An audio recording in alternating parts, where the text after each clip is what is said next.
Welcome to the podcast of the impossible.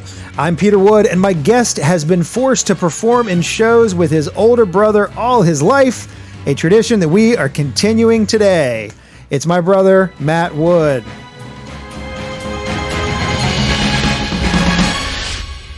Sitting here. I am here of my own free will. That's what you're supposed to say. Get a copy of today's paper to hold up. Right. Blinking SOS, you know. So we're going to an escape room tomorrow. Yes. As a family. I'm excited. First taking mom, dad, our partners, your kid. Yep. And the reason I said that, it wasn't just making small talk. Ah, that's exciting. Yeah. It's because the point of an escape room is to figure it out. Yeah. Right? Right. And a lot of people like that. Sure. I like that. I like it. Yeah. I mean, that's why we're going. So is that the point of a magic show? Yeah. Next question. Yeah. Okay. And I know how you did that. well, and here's why. Actually, I think this is even better in terms of escape room. Is that part of what I want out of an escape room is also a thematic, visually interesting, maybe some sort of kind of a plot. You know, like I've had escape room experiences where the theming was really bad, like just sort of in a conference room with pieces of paper taped to the wall kind of a thing. Yeah. And while that technically was an escape, a challenge that was posed to us that we tried to overcome. The theme of this escape room is elementary school worksheets. Right. Just work through. Yeah. We're just trying to keep you busy for an hour, kids. That's maybe you'll learn something. Shut up. Yep. Yeah. Oh, congrats. You escaped. Good job. It's an hour. Yeah. And so but I feel like that's true for a magic show as well, where the bare minimum is, did it fool people? Right. But then hopefully there's some interesting stuff on top of that in terms of the theming or the story or, whatever artistry. But yeah, so I hear you, like and that gets into some deeper stuff about what is fooling. I mean, yeah. Like, being able to figure out, who's fooled by David Copperfield flying. Right. Because, there's only so many ways that can be done. Right. I think so. But it looks really freaking cool. Sure. When he does it, when he did it. Well, and also, Does he still fly? No, not anymore. Okay. But because the chunky sweaters went out of style. It was, I mean, it's, I'm sure that's a big part really of it. Killed flying for a lot of magicians. I guess if he brings it back. Yeah. No, I think, but again, there are provers. Like, he wasn't just flying around on stage like Peter Pan, but the fact that he would fly into a box or through hoops or things like that, I think that's an important part of it. But yeah, no, I mean, I have to be fully aware that when I go into an event as a professional magician, that some number of the audience, maybe 50%, maybe not quite that high, but a percentage of the audience is there to try and figure out what I'm doing. Yeah. And a subset of them are going to be frustrated and upset if they fail. Right. And that is the part that's hardest for me. I would like to get those numbers. Like, that would be a really interesting survey. Yeah.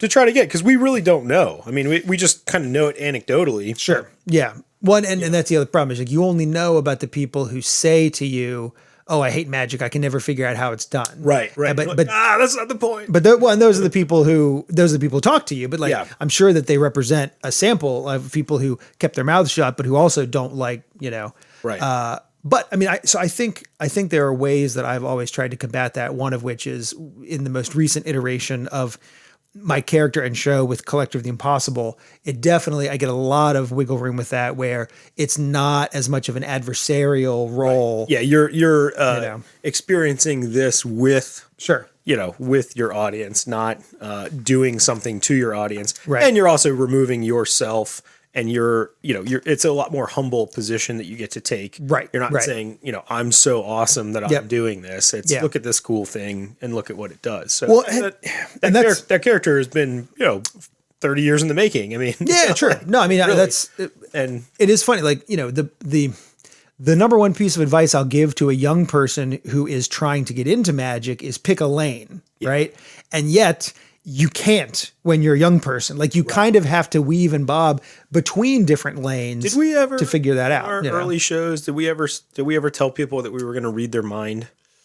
Because we like, I remember like doing some like apparatus, like there would be like, colander on their head. Yeah. And like that's not mentalism, I don't think we ever, I'm sure there were routines that we did where we were not explicit in any way, one way or the other. Right. Like if it was where you pick a word out of a book, and now I want you to focus on that word and concentrate. And let me see, is the first letter a B? Yeah. And so I'm not really being explicit about You're not saying what the mechanism. I'm going to tap into your psyche. And, right. And then somebody comes up to you after the show and it's like, what am I thinking? And I guess we've never had that experience. Nope. So we're probably doing it. We probably never did that. And probably that means we're doing it right. I mean, well, that's a matter of opinion. I suppose. That is also my ethically. Opinion. Yes. Yeah. I mean, like. No one is leaving the show believing that we have supernatural powers. Right. Well, I think that's fine. Brian got into that a little bit on one of his episodes that, having that Brian Curry, that moment. Yeah. Brian Curry saying, hey, maybe this is going a little far, people really, some people just want to believe this. Yeah. And, to what extent is it immoral to support that belief or to, Well, and that's what's so crazy is that like does that happen in any other art? I mean, I can't think about a situation where a juggler or a painter or a musician has to sort of tap the brakes and let people know like, dude, listen, this painting is not real. Yeah, the guy is not actually standing there in that frame. It is just a 2-dimension. And then to have people in the audience be like, nah, no way, Rembrandt. That totally looks I believe it. Right. Like it's the more you say it's not, the more I realize that, it's just such a strange, there are no juggler deniers who are, doing the same thing for them. But yeah, I don't know. It's a weird thing that happens in this field that, I use jugglers as an analogy a lot. So I'll have friends and family, that are asking like, oh, so how, like, we'll watch an episode of Fool Us and, they really want me to explain how it's done. Sure. Or at least, how I think it's done. Right. And I'm like, it's not like fun, but I mean, depending upon who it is, if I know them well enough to know that they will enjoy the like, either confirmation of their own theories or, clues that lead up to that, of how I would do that. But, sure. I always preface that with like, I can't do that. Yeah. Like, I know how that's done. Like I know how juggling works. Right. Sure. Yeah, exactly. Because I don't practice juggling. That is not my career. Like I don't practice that. And you got to pay a lot of homage. I mean, I'm watching guys do some false cuts and explaining that to a friend of mine. Yeah. And they're like, wow, it's so simple. And I was like, no, it is not that simple. I mean, he is like, this is amazing what he's doing with his fingers. Like, this is really cool. I can't do it. You can't do it. But, once you know that that's possible, it opens up a whole realm of things. But like that also might have spoiled a whole slew of surprises for you or, impossibilities for you. And, I'm trying to, I'm still, I think I'm extra impressed when I see a technique like that being in the know. Yeah. But not everybody's like that. I mean, it might just be like, oh, well, yeah. And we've talked about this before that, as soon as somebody knows either one way to do it or one layer of the onion that is your method, they, certain people will just write the whole thing off. Right. Well, and that's what was so sad about the whole Masked Magician series on Fox years ago was not even the exposure, but just kind of the boiling it down into and almost sort of making fun of the viewer where you were like, can you believe that you were fooled? It's just a mirror. Yeah. That's it. That's you idiot. But it's a really expensive mirror that somebody had to design. That, Right. Someone had to figure out very clever where to put that mirror. Precisely. Yeah. And it just and it was sort of like, the more I learn about magic, then when someone, even if the secret is just sleight of hand and a piece of bubble gum that was hidden under a playing card, I sort of have more appreciation for that, because I know, like, wow, that is something I cannot do, that took a lot of effort on their part, as opposed to they bought a thing that does a thing, you know?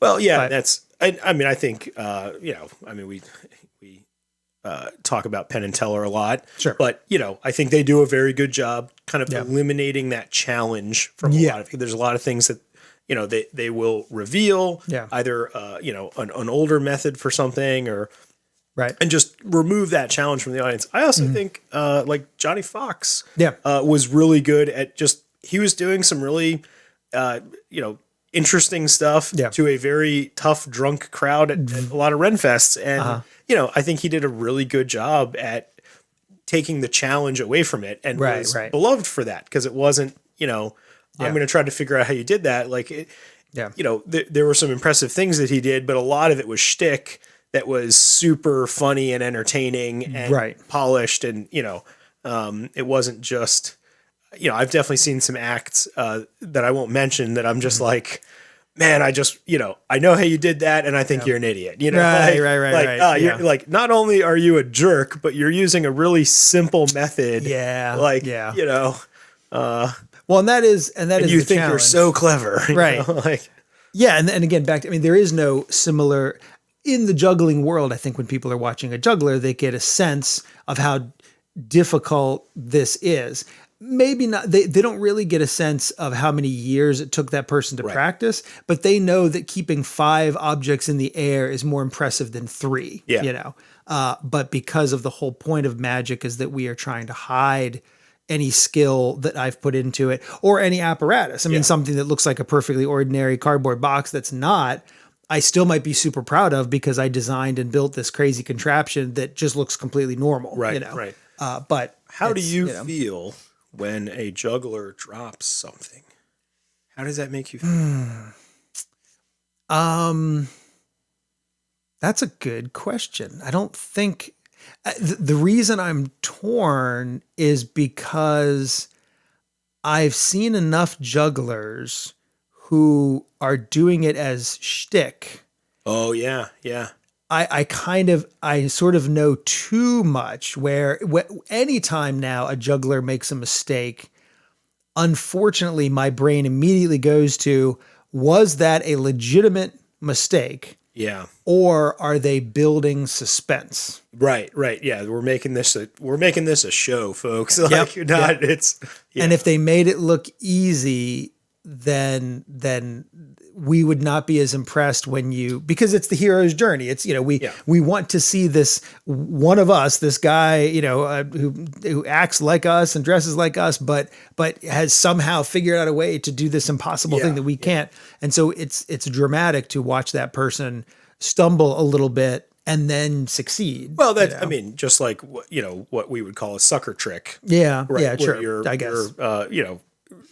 Seemingly it's you've messed it up. Right. And talk about combative. I mean, that is probably the worst.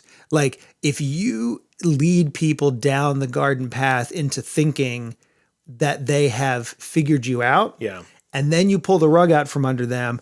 I am 100% on board with that, but you can't let them know that Like, I'm cool with them fooling themselves into thinking that it's a sucker trick, if that makes sense. Like, I'm fine with them jumping to a conclusion and then being like, aha, I'm so smart, I figured it out. And then it's disproven. Right. But then if the Mr. Magic turns to the audience and says, hey, I knew it was your card all along. Right. That just makes you that much more punchable. Yeah. Then you're a jerk. Yeah. And it's just so the thing that I forget is that there's this sort of joke within magic where most magicians have an origin story, and it is either, I was, a quiet or bullied child, and magic was my social crutch. Or I had a major childhood injury, and I spent a lot of time indoors one summer, and I read a bunch of magic books, and that's how I learned it. And I have neither. Like I genuinely, we have evidence that I wanted to be in show business even before, or sort of at least concurrent with magic. Like that just ended up being the vehicle I ended up picking. But like there'd be times where I'd be bossing dad around holding the Betamax camcorder, and I was doing like a show about gardening, and it had nothing to do with magic whatsoever, but it was sort of me replicating all of public television. Yeah. Oh yeah, sure. Absolutely. Yeah. I mean, we were definitely some New Yankee Workshop episodes that we were trying for, but I have to remember that, that one of the challenges with magic is that a lot of people came to it because it gave them a power. Like at a time in their life where they felt powerless, magic provided this power. And that's fine if you're using it to overcome some obstacle as a child. But then if you continue to sort of lord it over people, that's not a show that I want to see. You know? It is hard to make that, to make yourself seem like a genuine, likable person. Sure. When you're better than your audience because you're magic. And, right. That's not cool. And people pick up on that. So I think so. I think, and again, like I'm glad that magic was in those children's lives at the time when they needed it. Yeah. But if they're still using it for that purpose as a grown up, then that's problematic. But so bring it back to the audience though. We've got, someday we're going to do a study. We're going to do an exit survey from a show that, where we ask folks, what are they looking for when they go to a magic show? Are they looking to be fooled? Are they looking to be just entertained? Are they looking for art? Yeah. Which is it? Because we know that there's folks that they want to try to figure it out. They want to be presented with an interesting puzzle. Yeah. And when we still try to produce that, right? Yeah. I mean, Sure. But I guess the answer is, a successful magician performer is going to do a show that's all of those. That's the goal. I mean, you want to sort of go down the middle because one of the left-handed insults that people will give me after a show is saying something like, I just love the show, and like I just try to turn off my brain, and I don't even want to think about how it's done. I just enjoy sort of like letting it wash over me. And I mean, I know, keep your brain on. Right. You're gonna need it. I know where their heart is, and so I know that it's not meant as anything insulting. Yeah, I mean, I saw a couple little things that you did. No big deal. I had a magic set as a child. Like okay, great. Well, but it's more what like do you think you saw. I'm cool with you. That. Shut off your brain when you go to see Peter Pan, right? Yeah. If you're watching or a puppet show, sure. Yep. If you can see the strings on the marionette, I think that is when you should shut off your brain and really enjoy it. But I kind of want you part of the surprise. Magic literally only happens in the minds of the audience. Yeah. There's only so much that I can practice, but I cannot do a magic trick for myself. Yeah. I can play myself a song. I can juggle for myself. I cannot do a magic trick for myself because I know too much because I'm inside my own head. Yeah. So magic only exists in the heads of the audience. And if the audience is not connected, which is why, I mean, unfortunately, magic does not make for good wallpaper entertainment. Where there are some corporate event where they want a magician to do a show during dinner, and I always have to politely decline, respectfully saying like, look, let me just sort of like, it's really hard for people to enjoy the tasty food in front of them while also I can point you toward a great string quartet or a lyra dancer or any but this is an engaging art. So and I mean, and there are times where I think about how, like, if someone comes in halfway through most tricks, it just seems like a total waste of everyone's time. Like the setup is so important that a lot of times if you come in late to a joke, you might be able to sort of still understand why the punchline was what it was. Mm-hmm. But a lot of times in magic, there was some really important exposition at the top of it. And if you were in the bathroom or looking down at your salad or checking your phone while that happened, then it's not going to be impactful for you, you know? Yeah. But no. I'm watching you. I'm watching you, Mr. Magic. That's fine. I can see you. I know what you're doing. You know, if that's my job. Aha, there it is. Yep. He just did the sneaky sneak. I am smarter than him. You know? And like a lot of times it'll just be like, I don't know what you did there, but you did something. Did something there.